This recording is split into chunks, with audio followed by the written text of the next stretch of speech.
Hey coconuts, do you remember the days when there was only 1111? Now there's 1, 1, 2, 2, 3, 4, 4. There is some sort of advertisement and some sort of sale going on every single month. And like it or not, I think many of us fall into impulse purchases. And beyond all these small little things, I do think a lot of people fall into impulse buying for like financial products or stocks or property. All those things are some form of impulse purchases. And I'm going to define for you slightly later. But the core idea is there are many people sharing with you ideas of how to curb your impulse purchases by managing that impulse, but they don't really eradicate the fundamentals. So I think I have some things to share that may be pretty helpful for most of us to fundamentally eliminate impulse purchases, okay, without a lot of willpower involved. So yes, welcome back. So good morning, everyone. I welcome you to another day with the Financial Coconut. In our podcast, we'll be debunking financial myths, discovering best financial practices, and discussing financial strategies that fits our unique life. You get it. Ultimately, empower us to create the life we love while managing our finances well. And today, we're going to spend some time to focus on how can we possibly eliminate impulse purchases without the use of active willpower. Okay, I think there is a way, right?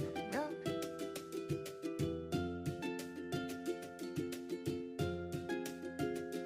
Okay, so I think many people have their own experience with impulse purchases and probably have their own definition of what is an impulse purchase, right? A lot of people will substantiate, say, this is not impulse purchase, I thought about it for very long. And like it or not, there may be some basis to that, and we can talk about it as we go along.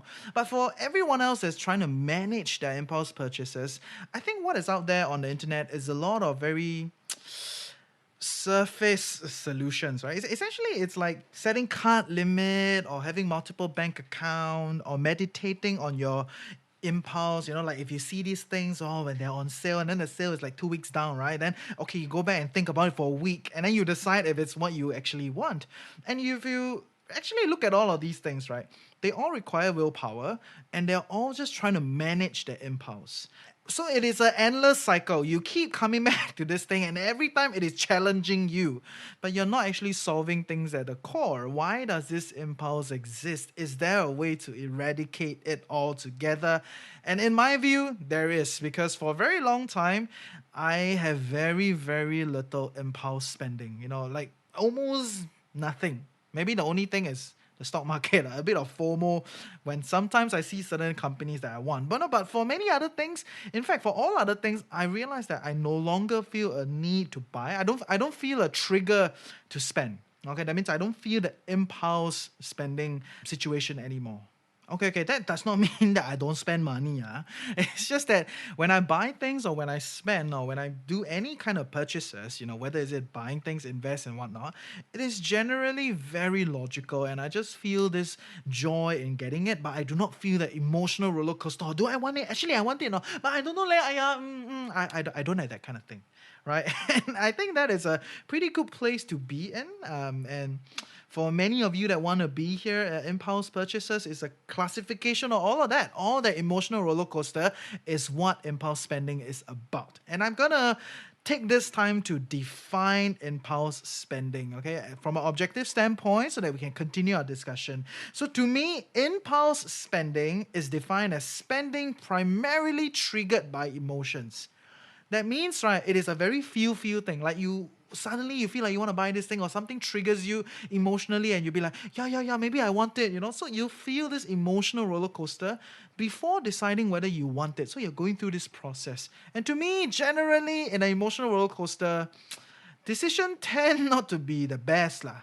So it ends up becoming something that you may not want it or, it's just bought and chucked somewhere or something, right? So to me, impulse buying is fundamentally triggered by emotions. And yeah, we can solve that. So my base case when I look at how people spend money or how I spend money is that we all have these things that we call money stories. Someone out there in the big wide world of the internet already came out with this term, so I'm going to use it, right? So money stories are essentially ideas, beliefs, and narratives in our heads that inform how we spend our money, okay? So it comes from everywhere, right? Comes from your family, it comes from society, it comes from media, your friends, well, what have you not, even at work, etc., etc., right? So there are all sorts of money stories out there, and some of them will be like cheap and good. I'm sure Singaporeans know this thing, cheap and good.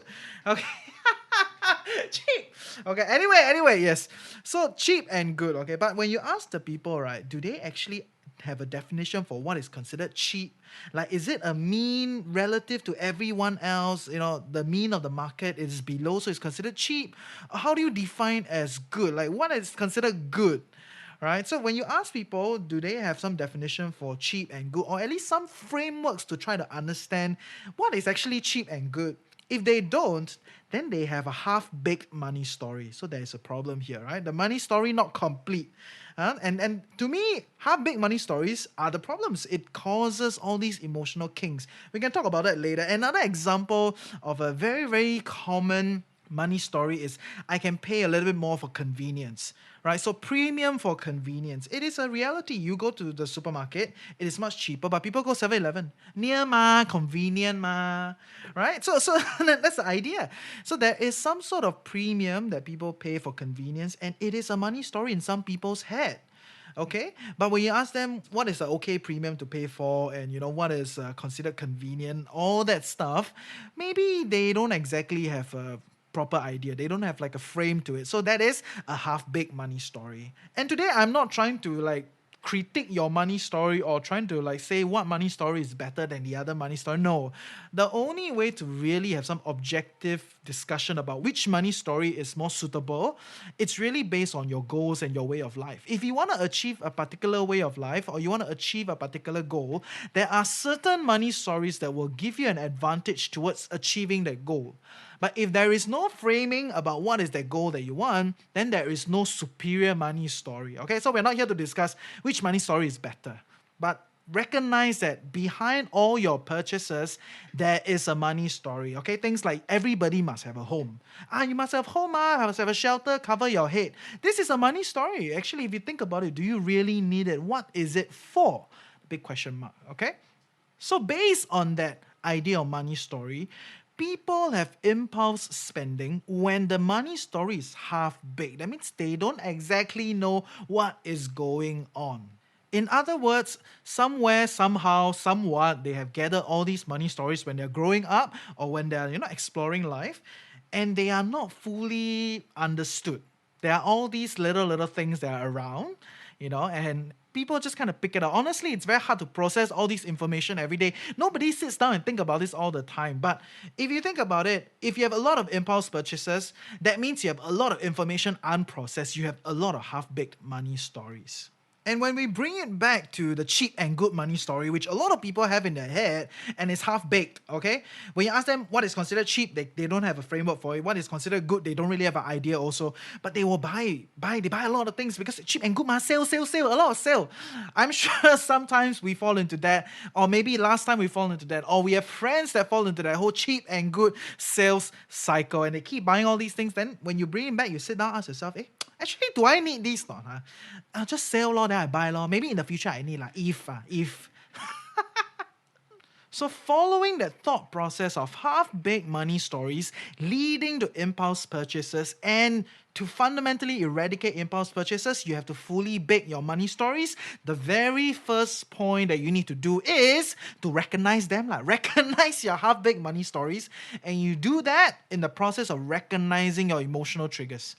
When you get emotional, that means there is a problem here. So I think this point is pretty inevitable. If you want to solve anything, you must first recognize that it exists. But why do I put this as the first point on top of that inevitability? Is that, like I said in the very opening, when people feel the impulse, they manage the impulse. They put all their bandwidth and all their mental capacity to try to manage this impulse. 不要花钱, or don't invest, don't anyhow invest, or don't anyhow buy. It's very tiring, and we have limited bandwidth, we have limited willpower. Okay, I think willpower is something that more and more discussion out there, so I'm going to use the word. We have limited willpower. And because of limited willpower, if you spend all your energy trying to manage the impulse, you may not have the energy to try to find out why this impulse exists. So what I want you to do, instead of putting all the energy to manage the impulse, work with it, sit with it and ask yourself, actually, why do I really want this thing? right? So put all your energy into finding out more about this impulse. Talk to it lah, okay? You can talk to it. There are many ways. You can meditate on it. You can talk to it. I think journaling is one of the best, okay? So I sit down. Every time I feel this impulse, I'll write down, okay? Or I'm feeling this impulse to buy this. Why? Maybe because I think it's an opportunity I don't want to miss, or etc., etc., etc., right? So there is no clear-cut, straightforward strategy for this. But spotting the pattern is one of a very good way to go about doing this. So what you can do is every time you feel the emotion, you put all your bandwidth into trying to write down. Very likely, the first few times you may not see a pattern. But after a few times, you will start to see the pattern. Like, why do I feel like I need to get this thing? What is the money story that's half baked here? Okay? So do that process, keep writing it down a few times. Of course, during these few times, you may fail to control that impulse. You may end up buying the thing, which is also fine, because if you buy it, then you also learn in the process that maybe I don't really want it, etc., etc. So it's a process. But what I'm trying to get you to do is to observe that problem, write it down, and over time you get a little bit clearer what is the pattern here. You try to figure out, what is this problem. So let me share with you a story of mine. Okay, so I think a lot of the impulse that I've worked through, I cannot really remember all of them, but the last one that I worked with was this impulse to try to buy the stocks that my good friends are talking about. Okay, the reality is, a lot of my friends, they're doing very well in the stock market, and they're doing very well financially, definitely way above me. And when they talk about particular thing, I price a premium into what they say. Interesting. And I didn't realize that until I started sitting down and ask myself, why every time they say something, I feel like I FOMO, I should buy that stock. But then after I buy it, then I realize maybe this is not what I want. Maybe, it does not fit my palate. Or maybe I don't understand this company enough to really buy it, right? So I usually will do a process of studying before I get it. But there are these few friends that once they say it, I will discount my study and go and buy it. Right? So this is a pattern that I've observed. And I, over time, realized that it's a summation of two stories. One is I trust my friends that are performing very, very well.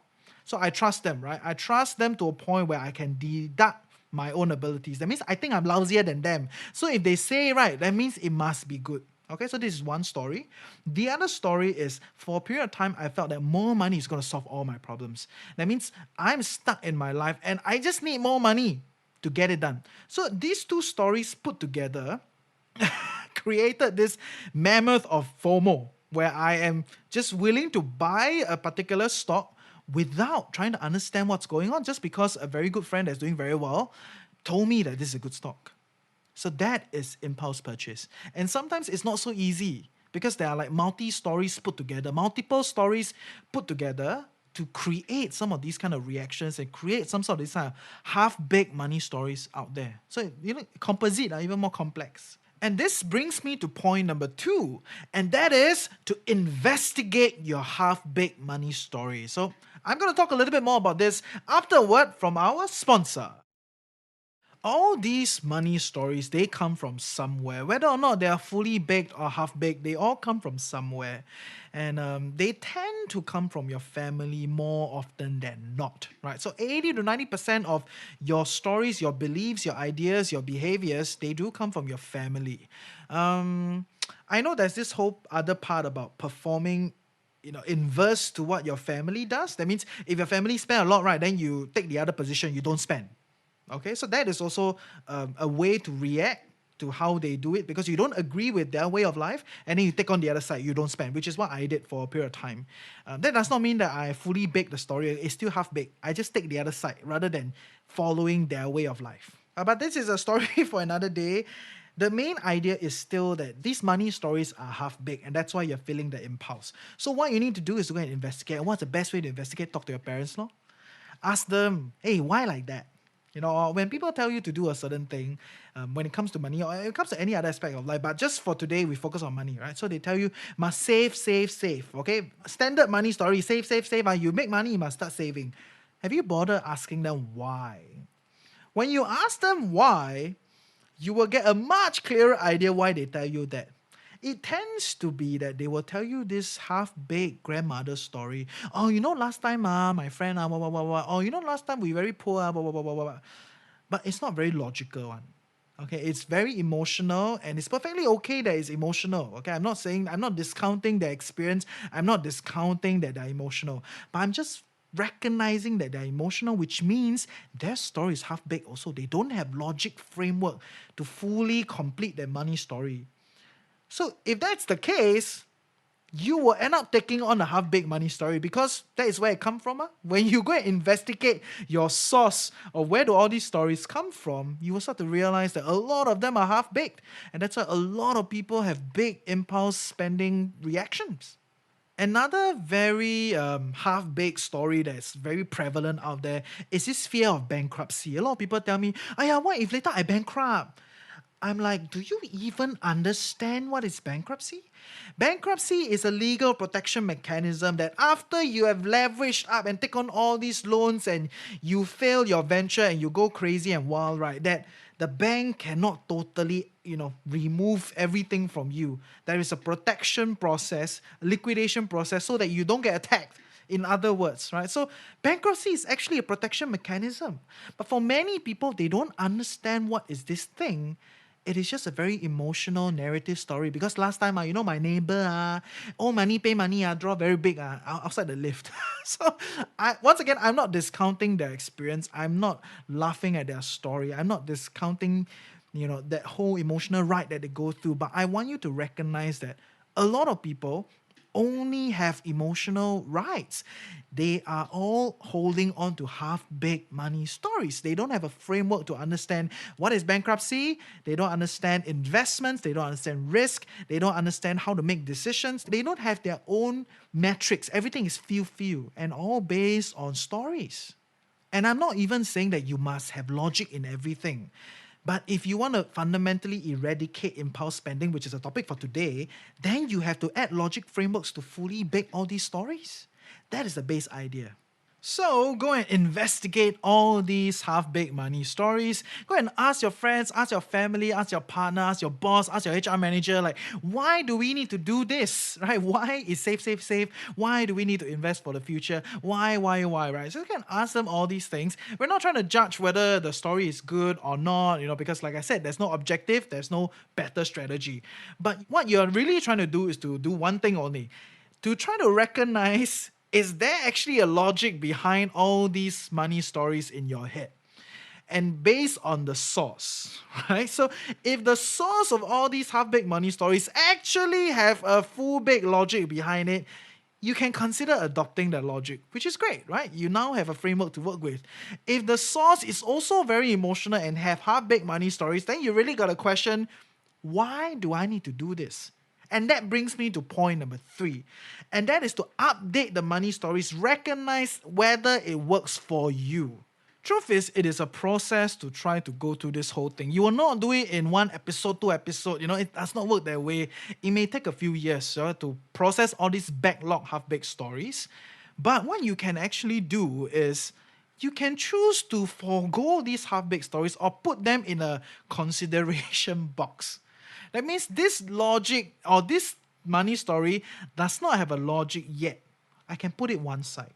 And that is very powerful also because to process all these things, it takes time. And if you want to curb your impulse spending immediately, what you can really do is to first say that, okay, this is not my story. This is not what I believe in. Like hanging out with the Joneses, right? That is one classic, half-baked money story out there. It's like, I don't hang out with my friends, so when I hang out with my friends, I can spend more and all that stuff, right? So that you realize that a lot of people do that. When they hang out with their friends, they feel this like the wallets can open up, can just relax and just do everything, right? So that is a half-baked money story there because a lot of people, they cannot tell you exactly why they do that, right? There's no clear logic behind it. That's the idea. So once you realize that these things are half-baked money stories, they are not complete, you can actually choose to put them in the consideration box. You can choose to put them aside first. This is actually a very powerful psychology technique. A lot of psychologists will tell their client to do that, to recognize what is theirs and what is not theirs, right? And what is the things that they're not sure whether is it theirs or not yet. So I like to adopt that kind of strategy into my own life because I think psychology is a pretty cool subject, right? There are a lot of strategies and a lot of things. As you understand yourself, as you understand your head, understand your mind, it actually, can use it in personal finance quite extensively. It's very powerful. So when I recognize that power, I start to see that, yeah, actually, I can do that. I can recognize what are fully baked money stories in me, what are the half baked money stories that I don't have an answer yet, and what are the half baked stories that after I realize they are half baked, I actually don't want them. So I can decide what I don't want, I can throw them aside. I can decide what is not clear yet, I put them in another box, and I can embrace what I already know. Right? So that is the idea. That does not mean that you stop processing all these things that are half baked.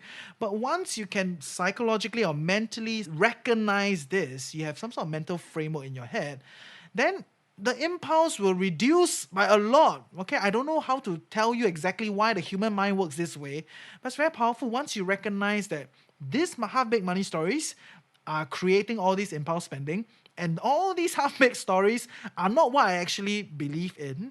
Then okay, you update your system, say that okay, this is not mine, I put it aside. Of course, we can go on and on and on, talk about caveat strategies and all that stuff. But the base idea here for today is that we all have money stories in our head. And all these money stories inform the way we spend, informs our purchases. And some of these money stories are half-baked. They have no logic behind these things. It's just a feel kind of thing. And when there's no logic behind all these half-baked money stories, it creates impulse purchases which are fundamentally driven by emotions. That is the whole idea here today. And to fundamentally eradicate your impulse purchases, you have to essentially either work on the half-baked money stories to make it fully baked with logic framework, or you can decide that these half-baked money stories are not my money stories. I put them aside, and then you realize that maybe I don't really fall into this impulse trap anymore.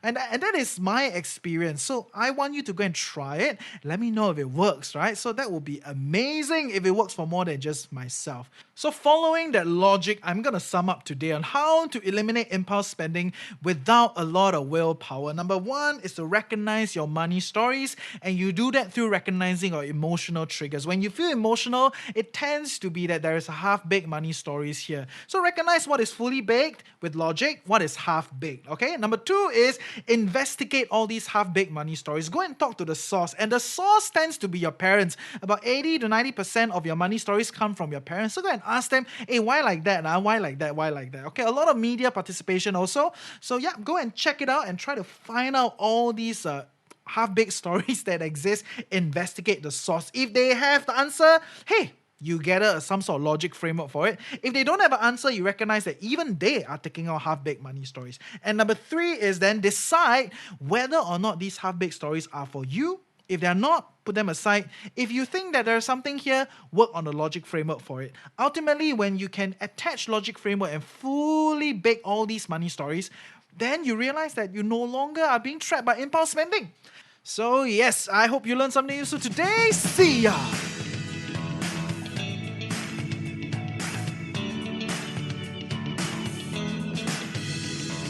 Hey, I hope you learned something useful today and truly appreciate that you took time off to better your life with the Financial Coconut. Knowledge is that much more powerful, interesting when shared, debated, and discussed. Join our community Telegram group, follow us on our socials, sign up for our weekly newsletter. Everything is in the description below. Be a member today also to get premium investment content. And if you love us and want to help us grow, definitely share the podcast with your friends and on your socials. Also, if you have any other interesting thoughts to share or know someone that you want to hear more from, reach out to us through hello@thefinancialcoconut.com. With that, have a great day ahead, stay tuned next week, and always remember, personal finance can be chill, clear, and sustainable for all.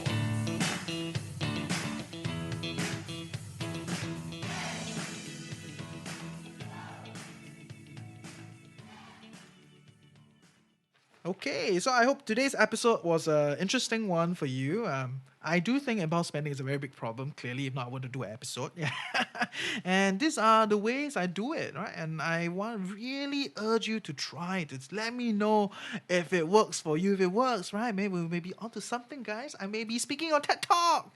But anyway, okay, whatever. Recently, some of you guys have been asking me to review some financial products, some structured financial products out there. whether is it from this bank, that financial company, blah blah blah, and all that stuff. And I've been trying to look at them and trying to understand how to create a framework to evaluate them, right? So next week I will share with you some main things that you should look out for when looking at them, which are actually not very different from what I've been sharing, but just in a structured manner, right? Because there are a lot of points that I share across the podcast, here a little bit, there a little bit, there a little bit, right? So I'm going to put them all together to help you have some sort of mental framework, right? Some sort of process to evaluate all these structured financial products if you so choose to put your money in these kind of products, which are commonly known as unit trusts, mutual funds, or all sorts of whatever portfolio out there, lah, right? Which is usually sold by the banks or your financial agents and what have you not, right? So that is for next week, right? So thanks for asking. Keep them questions coming. Join our Telegram group. If you have any good questions, I will pick it up and make it into an episode, right? So just keep the questions coming. You never know what will hit. Later this week, we will hear about ESG investing with Samuel from Endow Us, right? So that's going to be fun. I think ESG is becoming more and more of a thing, especially with millennials. So yeah, happy to have him on, and we're going to talk more about it. And I will be transiting out of Chills with TFC. We have a great host, Andrew, that joined us, and he will take over the Thursday Chills eventually. I do have some content recorded, so we're going to finish releasing all that content, and you're going to start to hear Andrew hosting the Chills with TFC session. And I will do one episode with him to officially transit and share with you guys my thoughts about transiting and all that stuff, right? So all the good stuff. Thanks for supporting the podcast. You guys are keeping us strong, and yeah, a lot of people love us, and I thank you for loving us. Take care. Bye.